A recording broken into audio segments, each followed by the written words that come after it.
Good morning, guys, and welcome to our Day 36 journey. Guys, তোমরা যারা clothing ব্র্যান্ডের ওনার আছো তাদের কাছে অনলাইনে করা সব থেকে হার্ডেস্ট কাজ কোনটা, সেটা অবশ্যই কমেন্টে জানাও যদি তোমরা কেউ ক্লোদিং ব্র্যান্ডের ওনার হয়ে থাকো। এখানে আমার কাছে দুইটা অনলাইনের কাজ আছে যেটা আমার কাছে খুবই কঠিন মনে হয়। প্রথমটা আসবে তোমার ডিজাইন, তারপরেরটা আসবে তোমার রিল এডিট। যারা এই কাজগুলা করো তারা অবশ্যই আমার সাথে রিলেট করতে পারবা যে এগুলা কি অনেক সহজ না কঠিন। বাট তাও এখানে যারা নর্মাল অডিয়েন্স আছো তাদেরকে আমি বলতে চাই যে এগুলো আসলে কেন কঠিন লাগে। প্রথমত আসি তোমার সহজ দিক থেকে আসি। সহজ কম্পারেটিভলি দুটা থেকে সহজ হচ্ছে তোমার রিল এডিট করা।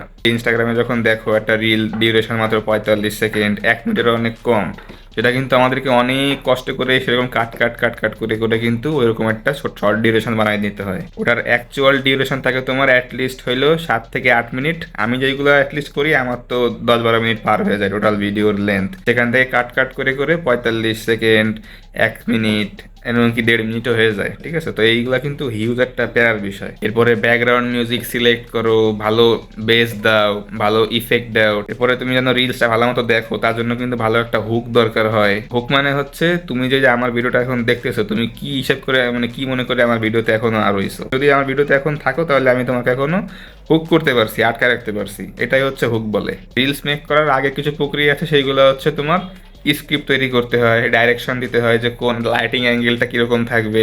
তোমার স্ক্রিপ্ট লেখা তো আরেক বড় একটা প্যারার কাজ। ঠিক আছে, তো সব জিনিস যখন একটা মানুষ করে সেই জিনিসটা আসলেই কঠিন হয়ে যায়। তো ধরলা তোমার এইসব শুটিং মুটিং করতেই তুমি লাগাই দিলা একদিন, এরপরে তুমি গেলা যে না আমি কাজটা ওই দিনই শেষ করব, তাহলে তোমার ওই দিনই তোমার একদম ফুল কনসেন্ট্রেশন নিয়ে তোমার ওইখানে ওই কাজে বসতে হবে রিলস এডিট করতে।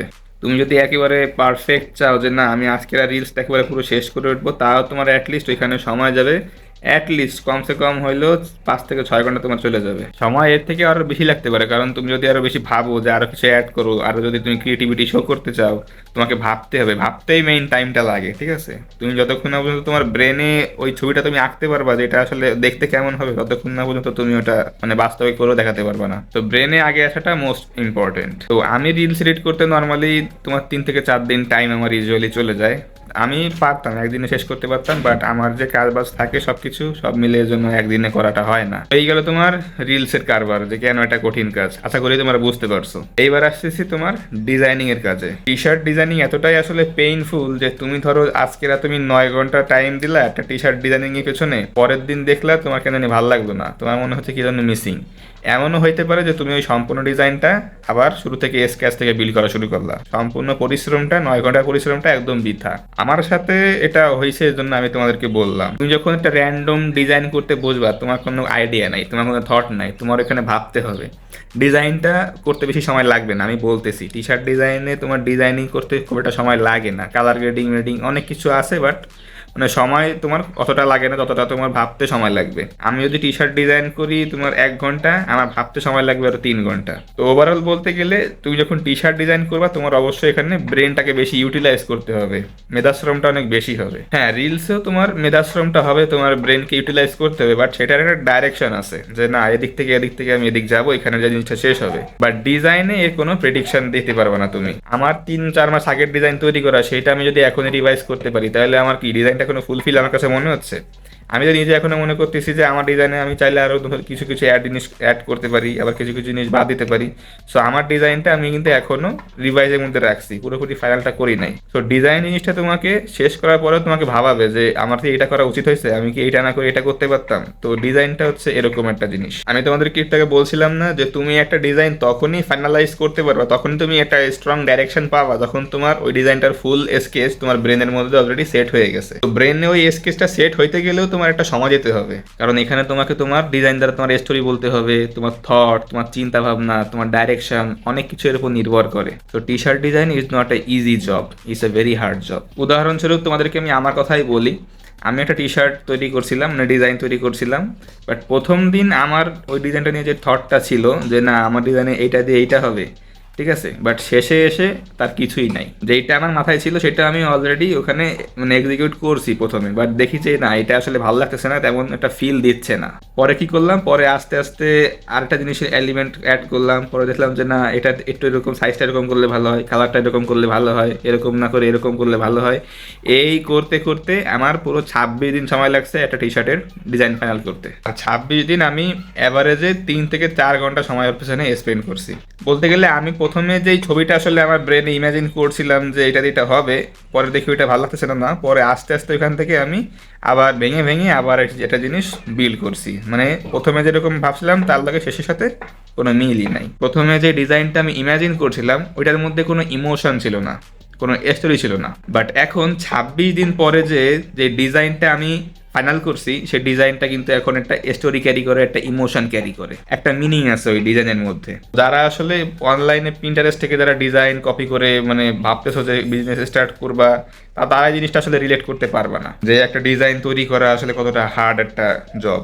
ওভারঅল আমি বলবো যে অনলাইনে যত রকমের তোমার কাজ বাজ আছে, একটা ক্লোদিং ব্র্যান্ডের ফাউন্ডারের যেসব করতে হয় অনলাইনে, তার মধ্যে সব থেকে একটা হার্ডেস্ট জব হচ্ছে তোমার ডিজাইন করা। ওয়েল গাইস, তো যেগুলো নিয়ে এতক্ষণ যাবো আমরা আলোচনা করলাম, আশা করি তোমরা এই জিনিসগুলো ক্লিয়ার বুঝতে পারছো। গুড ইভিনিং গাইস, তো আই এম ব্যাক। যদিও এখন তোমার 8টা বাজে, অলরেডি তোমার বলতে গেলে ইশারা দান দিয়ে এটে শেষ হয়ে গেছে। তো কেবল একটু হালকা পাতলা স্ন্যাক্স করে আসলাম। আর এতক্ষণ যাবত এই যে ভিডিওটা আপলোড হবে এর প্রথম অংশ মানে সকালে যে পার্টটা আমরা করেছিলাম ওটা এডিটিং আমরা সম্পূর্ণ করেছি। যদিও এটাই ফার্স্ট টাইম করলাম, কারণ একবারে আমি ভিডিও এডিট করতে বসি এই যে রাতের যে আমি যে শটটা দিই লাস্ট শটটা, এরপরে হচ্ছে একেবারে বসি। বাট আজকের একটু আগে ভাগে করলাম, কেননা আমার ইদানিং দেখতেছি যে ভিডিও আমার এডিটিং শেষ করতে করতে অলমোস্ট 12টা 12:30 বেজে যাচ্ছে, মানে আপলোড দিতে দিতে আর একটু দেরি হয়ে যায়। যার কারণেই মানে কাজ যত আসলে এগোয় নিয়ে আসা যায় ততই আমার জন্য ভালো। রাতে ঘুমটাও ভালো হয়, আগে আগে হয়, আর কাজটাও তাড়াতাড়ি হয়ে যায়। বেশ কয়েকদিন পরে তোমাদেরকে একটা আজকে লেসন দিই, আই হোপ তোমাদেরকে এটা খুবই হেল্প করবে জীবনে। বর্তমানে কিন্তু 2026 সাল একটা অন্টারপ্রেনার হওয়ার যুগ চলে আসছে। তোমাদের মধ্যে অনেকের এমন চিন্তা ভাবনা আছে যে তোমরা বিজনেস শুরু করবা, অনলাইনে অনেক ভিডিও দেখো, রিলস দেখো ইনস্টাগ্রামে ফেসবুকে, তো সেখান থেকে আসলে মানে বুঝতে পারি আমি ইয়াং এনার্জি এটা আমি বুঝতে পারি যে তোমাদের আসলে ইচ্ছা করে যে নিজে কিছু করব।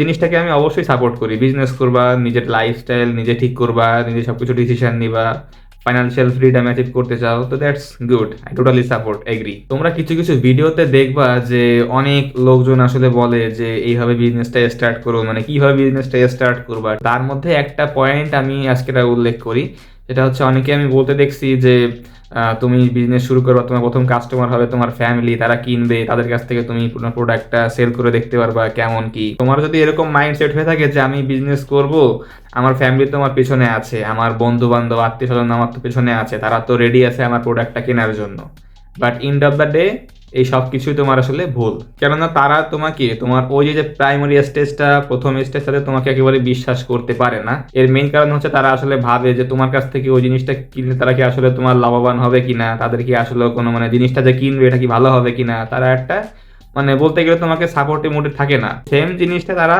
অন্য জায়গা থেকে কিনবে, বাট তাও তোমার কাছ থেকে কিনবে না। তুমি যত কোয়ালিটিফুল প্রোডাক্ট নিয়ে আসো না কেন, ঠিক আছে, যতই ভালো কিছু তুমি দাও না কেন, দে ডোন্ট কেয়ার। আমি বলবো তুমি যখন একটা বিজনেস স্টার্ট করতেছো, তুমি আসলে এই চিন্তাটা বাদই দিয়ে দাও যে তোমার ফ্যামিলি, তোমার চেনা জানা মুখ তোমার কাছ থেকে তোমার পণ্যটা তোমার কাছ থেকে কিনবে। আর যদি তুমি মানতে না পারো যে আমার প্রোডাক্ট আমার কাছ থেকে আমার ফ্যামিলি, আমার সারাউন্ডিং এর লোকজন কিনবে না, তাহলে আমি বলবো যে ভাই তোমার এখনো সেই বিজনেস ম্যাচুরিটি তৈরি হয় নাই। বাস্তবতা বড়ই কঠিন। আর উদাহরণস্বরূপ আমি তো আছি, আমি এখনো পর্যন্ত যতগুলো প্রোডাক্ট সেল করেছি আমার তার 80%ই হচ্ছে আমার সব অচেনা লোকজন, দেখিনি কখনো। আর বাকি থাকলে তোমার 20% লোক। 20% লোকের মধ্যে 10%ই এমন লোক যাদের সাথে আমার রিসেন্টলি পরিচয় হয়েছে, আর বাকি 10% হচ্ছে আমার আত্মীয় স্বজন, আমার ভাই ব্রাদার। একটা ব্যাপার তুমি অবশ্যই দেখবা যে তুমি যখন একটা বিজনেস স্টার্ট করতেছো, তোমার সবাইকে জানাচ্ছ যে আমি এটা যেটা শুরু করছি, তো সবাই বলবে যে হ্যাঁ দোস্ত শুরু কর, এই কর, ঠিক আছে, আমরা সাথে আছি, কোনো সমস্যা হলে বলি, জানাইস।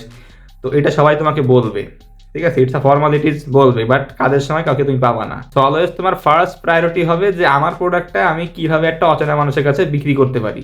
তোমার চিন্তা ভাবনা হবেই শুধু তাদের জন্য। একটা কথা সবসময় মনে রাখবা, সেটা হচ্ছে তোমার বিজনেসকে তারাই আস্তে আস্তে বড় করে তুলবে যারা তোমাকে কখনোই চিনতো না। আর পরিবার, আত্মীয় স্বজন, ভাই ব্রাদার তোমার কাছ থেকে পণ্য জানো কখন কিনবে? যখন দেখবে যে চারপাশে তোমার খুব সুনাম হয়ে গেছে, তুমি খুব ভাইরাল, ঠিক আছে, মানে মানুষের মুখে মুখে তোমার ব্র্যান্ডের নাম, তোমার বিজনেসের নাম ওই সময় হচ্ছে তোমার কাছে ওরা আসবে। তো আশা করি আমার কথাগুলো তুমি ভালো করে বুঝতে পারছো। আর যদি তুমি আমার কথাগুলো মানতে না পারো, মানতে নারাজ থাকো, তাহলে আমি বলবো যে ভাই তোমার বিজনেসের ম্যাচুরিটি এখনো আসে নাই, তুমি আরো শিখো, তোমার আরো সময় নাও তুমি বিজনেসে আসার জন্য। আর তা না হলে ভাই তোমাকে অনেক মূল্য দিতে হবে এর জন্য। ওয়েল গাইস, তো তোমাদের কাছে একটা লাইফ লেসন, বিজনেস লেসন যাই বলো তুমি, সেটা তোমাদেরকে দিলাম।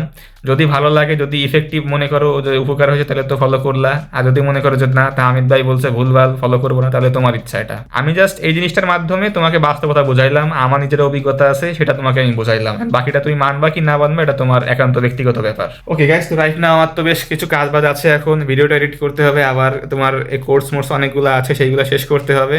তো তোমাদের সাথে আমার দেখা হচ্ছে ইনশাল্লাহ আগামীকাল। সবাই ভালো থাকো, সুস্থ থাকো এবং নিজের খেয়াল রাখো। আল্লাহ হাফেজ।